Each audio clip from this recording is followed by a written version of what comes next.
You can't cure your imposter syndrome or your fear of judgment. But the good news is that you don't have to. Friends, welcome to day 6 of staying consistent in the midst of chaos. In reality, it's closer to day 2000 of staying consistent on my creative journey. I think that number is fair to mention for this specific video, and in the case that someone new comes across this video series and isn't sure what this is about. I've been staying consistent as an online writer for over 5 years. To be more precise, it's 5 years and 3.5 months that I've been consistent and showing up daily. So I think it's fair to say that I know a thing or two about imposter syndrome or a fear of judgment. And I want to share a story with you. But sort of a brief overview for those who maybe are coming across this video for the first time, this video series for the first time, is day 6 of me documenting how I'm staying consistent in the midst of internal chaos, dealing with different personal things, and external chaos.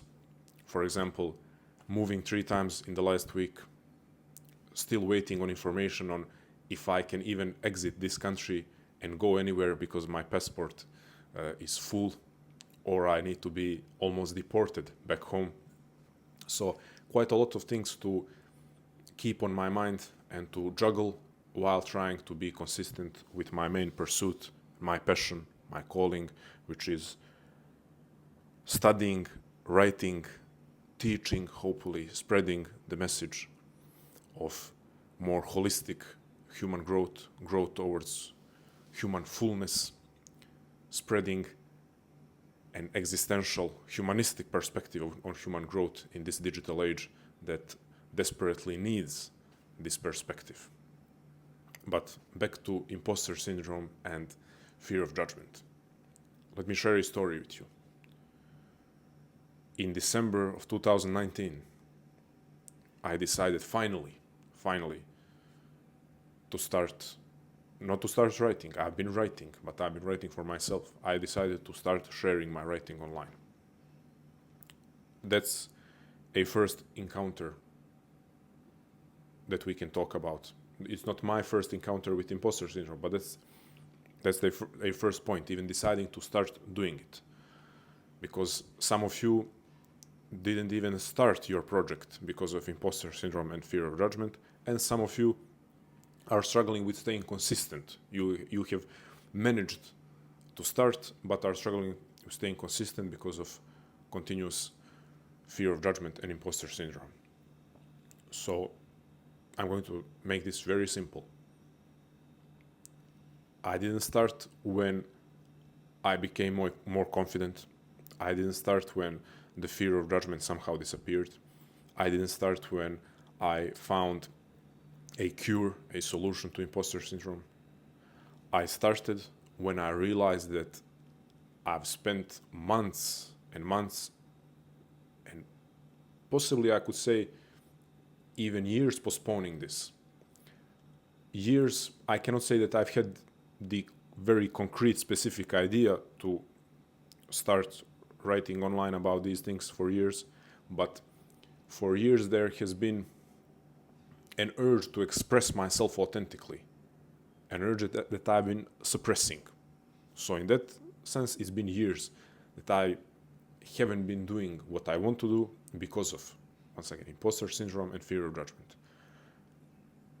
And it's been months that I had a very specific, concrete idea that I want to write online about the ideas that I'm thinking about and I'm reading about in philosophy and psychology books. Nothing of the internal discomfort that I was feeling was removed, resolved, cured. It was a point of looking myself in the mirror and realizing that I cannot afford spiritually, psychologically, existentially, I cannot afford to keep denying myself the right and the opportunity to express myself. It's not about the success, it's not about the metrics. Amazing if those things come. I'm now talking about you. If those things come, that's amazing. Success, metrics, whatever you think the actual desired outcome is. I'm hoping that comes for you, but that's not the point right now. It's not the point if you're going to engage in this and achieve those external results. It's the point of you're going to be suffering psychologically if you don't try this. And I think a lot of you know this. A lot of you know that you will suffer or have been suffering psychologically if you don't do something that you know you should be doing, that you want to be doing, but are preventing yourself from doing it because of, once again, these internal barriers. So my journey started not by defeating, overcoming, or reducing these internal barriers, fear of judgment and imposter syndrome, but by realizing that I cannot afford, if I want to have some sort of peace with myself, although it's not about peace, it's if I want to have respect for myself, and if I don't want to be torturing myself psychologically, then I have to start doing it. But here is maybe more interesting part of the story. I started in December 2019. The first person in my life that I showed my writing to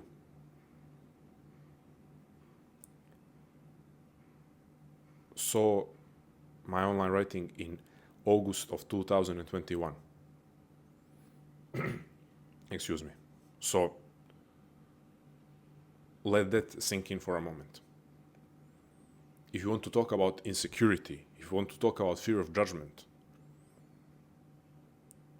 from December 2019 to August 2021, I was hiding what I was doing from all my friends, from all my family members. And it's not like I was surrounded by friends who would ridicule me. No, I was surrounded by extremely intellectually mature, not just intellectual capacity, but also intellectually, not just people of great intellectual capacity and people who read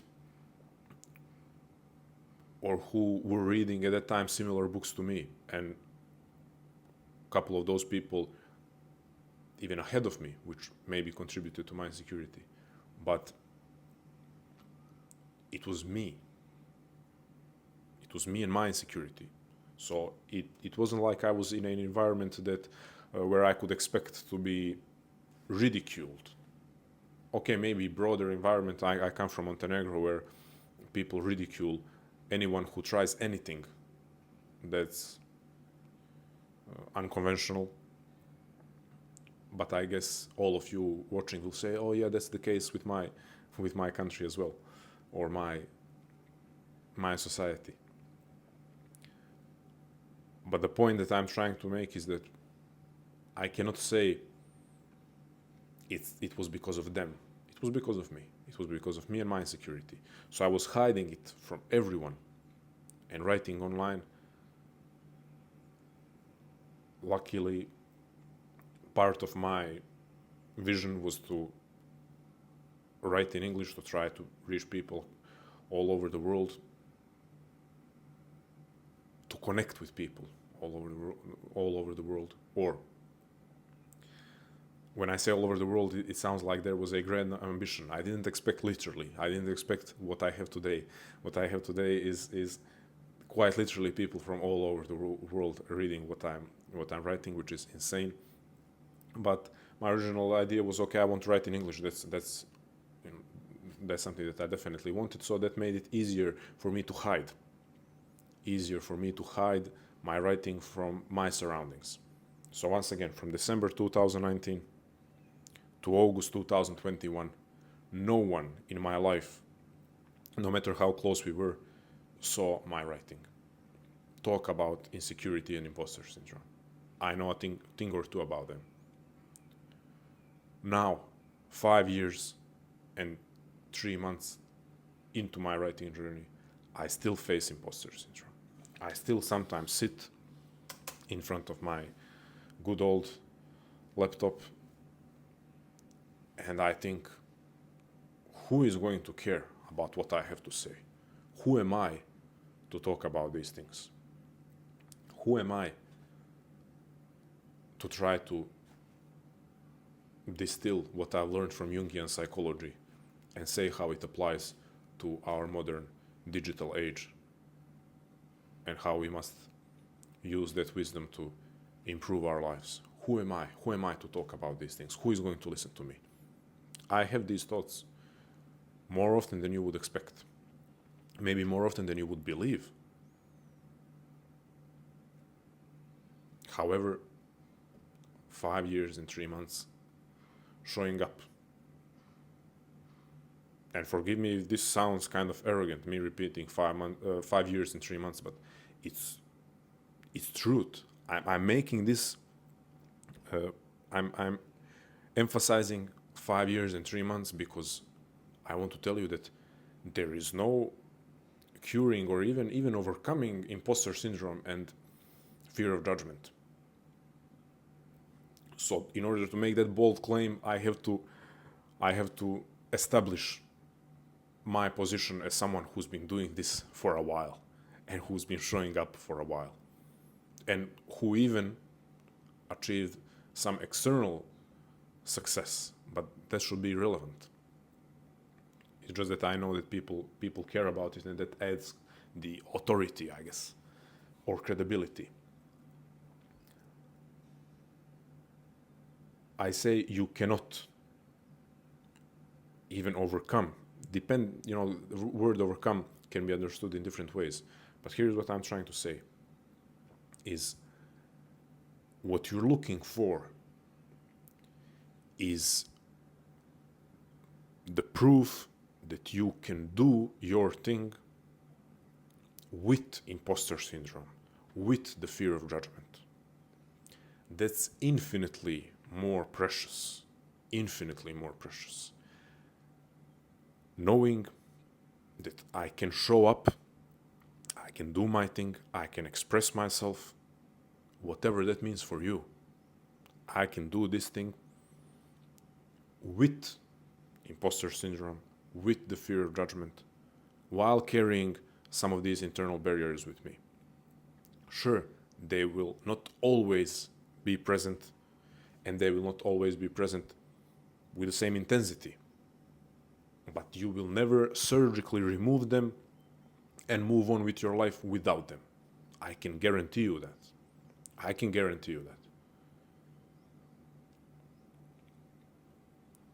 If 5 years wasn't enough for me to learn how these things work,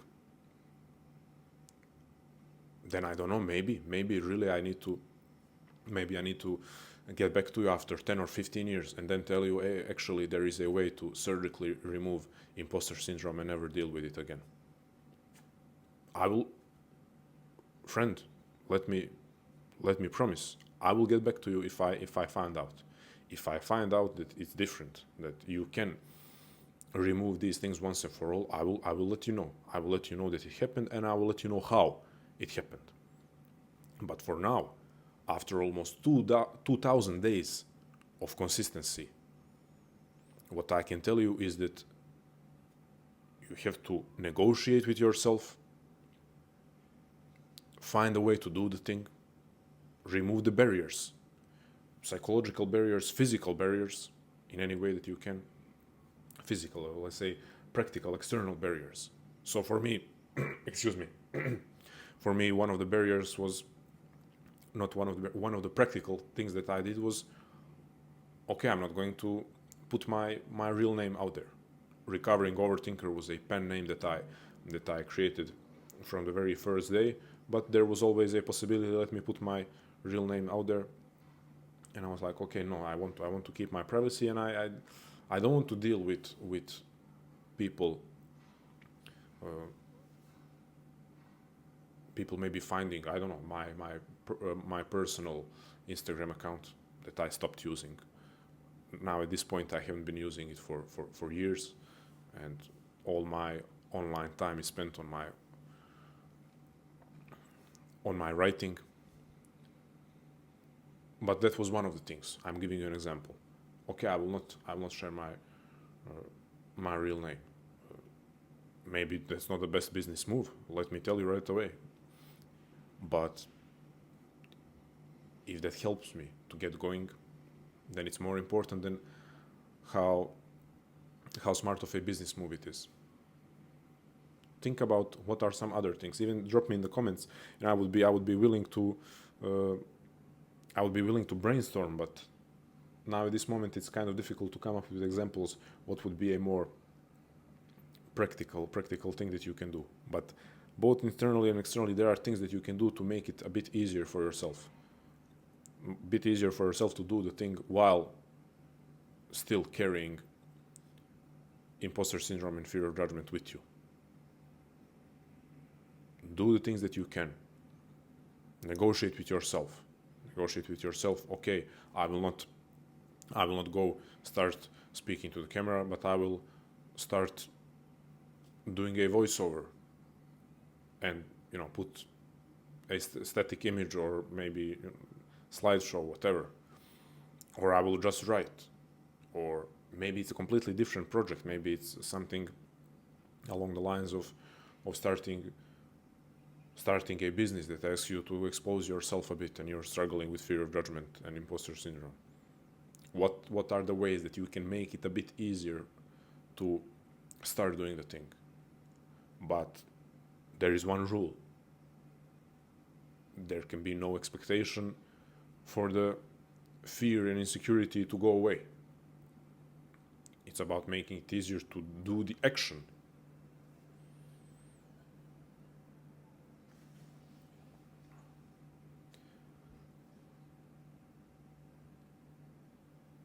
What you're looking for is the proof of your ability to do the thing with imposter syndrome and with the fear of judgment. You should now, once and for all, stop wanting to get rid of imposter syndrome and fear of judgment. Once and for all. Maybe it sounds crazy.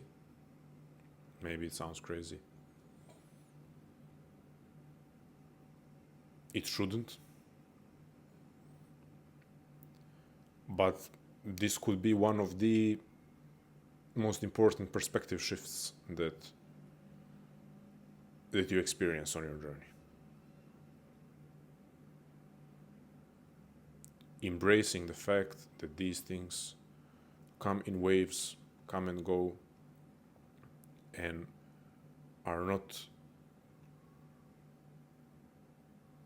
tumors to be removed. They're not a foreign body that has grown on you or inside of you that is unnatural and needs to be removed. It's a wave that comes sometimes longer, sometimes less. Sometimes it's an hour, sometimes it's a day, sometimes it's a week of struggling with imposter syndrome and fear of judgment. And sometimes the wave feels like it's going to completely crush you. Sometimes the wave feels uncomfortable but manageable. But regardless of all of these situations, it's something that is natural, that is supposed to happen. And if you start thinking, oh, something must be wrong with me because I'm feeling this, something must be wrong with me, so I'm not made to do this, whatever the thing is. I'm not made to do this. Oh, there are other people out there who are so confident. I'm not sure. I'm not sure. These, when I see ultra confident people online, especially now in the age of a lot of gurus, I always think, okay, this person falls into one or two categories. Either they're trying to create this character online, which I understand, that's their game. Either they're trying to create this character and they're exceptionally good at presenting themselves as a superhero who never feels fear, insecurity, or they are exceptionally shallow and, let me just be straightforward, stupid individual who doesn't have the capacity to take into consideration what it means to try something and to expose yourself to the world.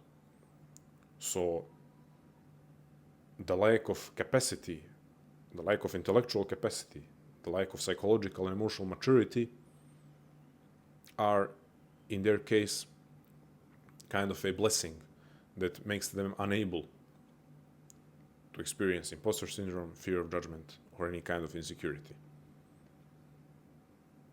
Do you want to be that person? That person who also then doesn't have the capacity to self-reflect and to grow. Do you want to be that person? So those are the ultra confident people that you look and think, that you look at and then you think something is wrong with you for being insecure, or not being insecure, dealing with insecurity, fear of judgment, imposter syndrome. And maybe some of you weren't aware of this story of my battles with these inner barriers. So maybe some of you thought that I'm this guy who cheerfully approaches writing every day and is extremely comfortable to write and share his writing. That's not the case. That's not the case. So yeah, friends, to sum it up, to wrap it up, you cannot get rid of imposter syndrome and fear of judgment and creative insecurity, but you're not supposed to get rid of them. They come in waves. You need to accept them as a natural part of doing something out of the ordinary, doing something that a lot of people don't ever attempt to do. You need to accept it as a natural part of being on any kind of creative journey. Creative, not meaning just arts, meaning any project, any journey that involves your capacity for creative thinking and creative expression. It's natural. It comes in wave. It's supposed to be embraced. And what you're looking for is not to get rid of imposter syndrome or fear of judgment once and for all. What you're looking for is to see yourself being able to do your thing while dealing with imposter syndrome and fear of judgment. Because that's the most powerful position that you can be in. Knowing that you can do the thing with the barriers, rather than being the person who waits for barriers to disappear before they do the thing. So when I say imposter syndrome and fear of judgment come in waves, that doesn't mean wait for the wave to be over, for the storm to be over before you do the thing. It means surf that wave, do the thing while the storm is happening. It's only that you will show up maybe at greater intensity when the storm is over, but don't wait for the waves to settle down. The most powerful position that you can be in is knowing that you can show up, as the title of this series, you can show up in the midst of chaos. In the midst of chaos, internal, external, not to wait for the chaos or storm to be over. That's it, friends. Day 6, chaotic day. I didn't even give a proper update. Another proof of chaos. My accommodation got cancelled a couple of hours before checking in, so I had to last minute search for new accommodation, but here I am. And for the next week, I'm hoping not to have any changes, and then looking to see if I can do anything about my passport. So yeah, still chaotic, but we still show up. Thank you. Stay strong, love life, and never feel sorry for yourself.